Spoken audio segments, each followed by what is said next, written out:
तो hello guys, स्वागत है आप सभी का मेरी एक और नई वीडियो में। तो आज की इस वीडियो में हम जुजुत्सु काइसेन के सीज़न 3 के थर्ड एपिसोड को एक्सप्लेन करेंगे। और लास्ट एपिसोड में हमने देखा था यूटा की एंट्री। चोजो कहता है मैं उन 10 भाइयों में से सबसे बड़ा हूँ। नाओया कहता है ये तो कोई जवाब नहीं हुआ, मैं तुम्हारी स्थापित तकनीक के बारे में पूछ रहा हूँ। नाओया चोजो के ऊपर हमला करता है लेकिन चोजो उस अटैक से बच जाता है। नाओया सोचता है उसने मेरे अटैक को एडजस्ट कर लिया। वो अपनी टेक्निक का इस्तेमाल करके अपनी मसल पावर को बढ़ा रहा है। फिर नाओया चोजो के ऊपर हमला करता है। तुम्हारे लिए बुरा हुआ, लेकिन मैं हमेशा ये सोचता हूँ कि तुम काउंटर अटैक ही करोगे। चोजो थोड़ा पीछे हो जाता है और नाओया कहता है तुम कितने बड़े सरदर्द हो। और वह कहता है इसलिए मुझे इस हथियार का इस्तेमाल करना पड़ेगा। तुम्हारे पास ब्लड मैनिपुलेशन है, इसलिए तुम बहते हुए खून को भी रोक सकते हो, पर तुम कितनी देर तक टिक पाओगे। चोजो कहता है तुम पूरी तैयारी के साथ आए हो। नाओया कहता है सच कहूँ तो मुझे अच्छा नहीं लगता कि एक जादूगर अपने वेपन का इस्तेमाल करे, इसलिए मैं हमेशा उसे छुपा के रखता हूँ। जिनके पास हथियार होते हैं वो उन्हीं हथियारों के ऊपर डिपेंड रहते हैं और बहुत से जादूगर उन्हें अपने साथ लेकर घूमते हैं। जिस तरह से मेरे बड़े भाई उन्हें दिखाते हैं वो एक पैथेटिक है। मैं हैरान हूँ, वो तोजी को लेकर कंपेयर करते थे। चोजो कहता है क्या तुम्हें अपने भाइयों से नफरत है। नाओया कहता है तुमने सही कहा, मुझे ऐसे बड़े भाइयों से कोई मतलब नहीं है जो अपने छोटे भाई से कमज़ोर हो, उन्हें तो फांसी लगा के मर जाना चाहिए। चोजो कहता है पर तुम्हें साथ पता होना चाहिए कि तुम उनकी वजह से यहाँ पे खड़े हो। नाओया कहता है हाँ, ये सब बेतुका है, क्या तुमने कुछ कहा। बड़े भाई कमज़ोर हो या ताकतवर उससे फ़र्क नहीं पड़ता, वो अपने छोटे भाई के लिए रोल मॉडल है। लेकिन अगर बड़ा भाई गलत रास्ते पर चल रहा है तो छोटा भाई उसे अवॉइड कर सकता है, और अगर बड़ा भाई सही रास्ते पर चल रहा है तो छोटा भाई उसे फॉलो भी कर सकता है। क्या हो अगर तुम्हारे भाई कमज़ोर है और तुम इसलिए ताकतवर हो। तुमने मुझसे पूछा था आखिर मैं इतना टफ क्यों हूँ। मैं तुम्हें बताता हूँ, वो इसीलिए क्योंकि मुझे गाइड करने के लिए कोई भी नहीं था और मैं बार बार गलती करता रहता था, पर मुझे अपने छोटे भाइयों के आगे चलना होगा, इसलिए मैं ताकतवर हूँ। चोजो अपना बहुत सारा खून निकाल लेता है और नाओया सोचता है कि आखिर वो करना क्या चाहता है। नाओया थोड़ा पीछे हट जाता है। नाओया सोचता है नहीं, उसने मुझे पीछे धकेला है, और वो सोचता है इतना सारा खून की वजह से मैं उसे देख भी नहीं सकता। लेकिन वो खून काफ़ी धीरा आ रहा था और वो सोचता है ये ब्लड कितना स्लो है, शायद वो ब्लड की वजह से मर रहा होगा। चोजो साइड से निकलकर उसके ऊपर प्लेसिंग ब्लड से हमला करता है। नाओया सोचता है मैं उस खून को अपने से टच नहीं होने दे सकता। फिर चोजो नाओया को एक किक मारता है, थोड़ा सा ब्लड नाओया के ऊपर गिर जाता है। नाओया कहता है मेरा शरीर बहुत भारी हो रहा है, क्या वो मुझे कंट्रोल कर रहा है। चोजो कहता है क्या तुम्हें पता भी है अब तुम्हारे साथ क्या होगा, ये एक चेकमेट है। नाओया कहता है क्या तुम श्योर हो, मेरी कर्स टेक्निक 24 FPS पे मूव करती है, इसीलिए मैं मूव कर सकता हूँ, चलो तुम भी अब कोशिश कर लो।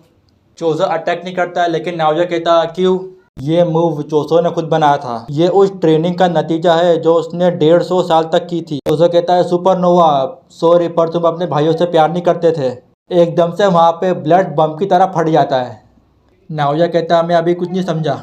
इतने में यूटा यूजी को लेकर आता है और चोजो कहता है क्या। यूटा चोजो के ऊपर हमला करता है और चोजो बुरी तरह से घायल हो जाता है। यूटा कहता है नाओया लगता है तुम घायल हो चुके हो। नाओया कहता है मुझे तुम कमज़ोर मत समझो। फिर नाओया उल्टी करने लगता है और वो कहता है क्या जहर, क्या ब्लड मैनिपुलेशन ये काम कर सकता है। नहीं, यह कर्स टेक्निक नहीं है, उसके अंदर इतना सारा खून था, वो ह्यूमन भी नहीं है। क्या वो एक कर्स है। मेरी बॉडी उस नॉन ह्यूमन ब्लड को रिजेक्ट कर रही है जो उसके अंदर जा चुका है। यूटा कहता है क्या मैं तुम्हें हील करूं, मेरी रिवर्स कर्स टेक्निक किसी को भी हील कर सकती है, बदले में अपने हायर अप से कहो कि इतादोरी मर चुका है। फिर हमें एक सीन दिखाया जाता है जिसके अंदर कोई जिन को पुकारता है। जिन कहता है अगर आप उसके बारे में बात करना चाहते हो तो मैं जा रहा हूँ। फिर वहाँ पे यूजी के ग्रैंडफादर आ जाते हैं और वह कहते हैं जिन तुम जैसी ज़िंदगी जीना चाहते हो तुम जी सकते हो। और वो कहते हैं पर तुम उस औरत को छोड़ दो क्योंकि तुम मारे भी जा सकते हो। यूजी के सामने ऐसी बातें मत करो डैड, क्योंकि जितना हम सोचेंगे उतना ही बच्चों को याद भी आएगा। मुझे पता है कि तुम एक बच्चे को चाहते थे, लेकिन काओरी के साथ ऐसा नहीं हुआ, लेकिन उसकी मौत। फिर यूजी की मोम कहती है तुम किस बारे में बात कर रहे हो। और हाँ, एक बात मैं तुम्हें बता दूँ, ये यूजी की मोम नहीं है, ये केंजाकू है। फिर यूजी को होश आता है और वह देखता है कि यूटा उसके पास बैठा हुआ है और वो उसे देख के शौक हो जाता है। फिर यूटा हंसने लगता है और वो कहता है ये कितनी अच्छी बात है। यूटा कहता है शायद ये सितंबर की बात है जब गोजो सेंसे मुझसे मिलने आए थे, उन्होंने मुझे तुम्हारा ध्यान रखने के लिए कहा था, इसलिए मुझे नाटक करना पड़ा। यूजी कहता नाटक। फिर हमें गोजो सातोरू का फ्लैशबैक दिखाया जाता है जिसके अंदर गोजो कहता है मुझे बहुत बुरी फीलिंग आ रही है, अगर मुझे कुछ भी हो जाता है तो तुम फर्स्ट ईयर और सेकंड ईयर वालों का ध्यान रखना। यूटा कहता है ज़रा से ज़्यादा आपके साथ क्या होगा, शायद आपको एक गर्लफ्रेंड मिल जाएगी। गोजो कहता है यूटा क्या तुम एक कॉमेडियन हो? यूटा कहता है शायद आपके साथ ऐसा नहीं होगा। वैसे मुझे सबसे ज़्यादा चिंता यूजी इटाडोरी की हो रही है। गोजो कहता है क्या तुम उसका ध्यान रखोगे? और वो कहता है वैसे मैगेल कहाँ पर है? यूटा कहता है शायद वो आपसे मिलना नहीं चाहता। यूटा कहता है इसलिए मैं नहीं चाहता तुम्हारा जिल्लत कहीं और ना बने, इसलिए मैंने ये सब किया। पर वो लोग इतने बेवकूफ़ नहीं हैं। उन्होंने मुझे कहा कि तुम्हें मार दो और मैंने तुम्हें मार दिया, लेकिन मैं ज़िंदा कैसे हूँ? रिवर्स कर्स टेक्निक की मदद से। जब मैं तुम्हें मारा था मैंने उसी वक्त तुम्हें हील कर दिया था।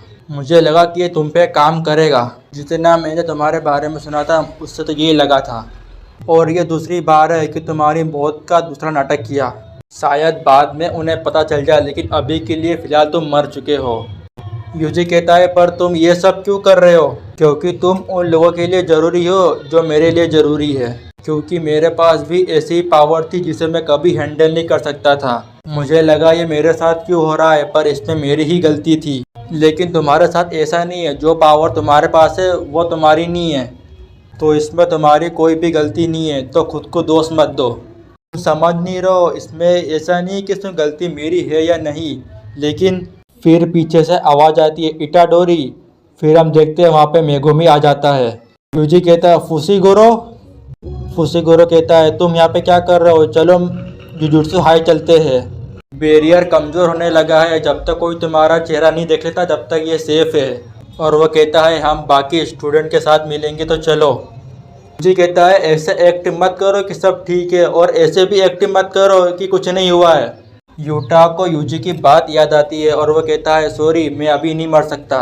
यूटा सोचता है उसे पता ही नहीं कि उसे ज़िंदा रहना भी है या नहीं। और जब वो मुझसे लड़ रहा था तो वह बार बार पीछे हट रहा था। यूजी कहता है मैंने बहुत सारे लोगों को मारा है और मेरी वजह से बहुत सारे लोग मर भी चुके हैं। शिगोरो कहता है ये हमारी गलती है, तुम सेल्फिश मत बनो, अकेले मत पड़ो, हम कोई हीरो नहीं है, हम जुजुत्सु जादूगर है। कोई भी हमें जज नहीं कर सकता है, इसलिए हमें खुद को साबित करना होगा। और हमारे पास इतना टाइम भी नहीं है कि हम खुद के बारे में सोचें, हमें दूसरों को भी बचाना है। मुझे लगा तुम्हारी यही मोटिवेशन है। नहीं शिगोरो, जब तक मैं तुम्हारे साथ हूँ तुम ऐसे ही मुझे झेलते रहोगे। तो क्यों ना तुम शुरुआत मुझे बचा के करो इतादोरी। केंजाकू कुछ बड़ा करना चाहता है, वो हम सबको कलिंग गैंग में लड़वाना चाहता है। और अब तो सुमिकी भी उसका हिस्सा बन चुकी है। इसलिए मैं तुमसे कह रहा हूँ यूजी, मुझे तुम्हारी पावर्स की ज़रूरत है।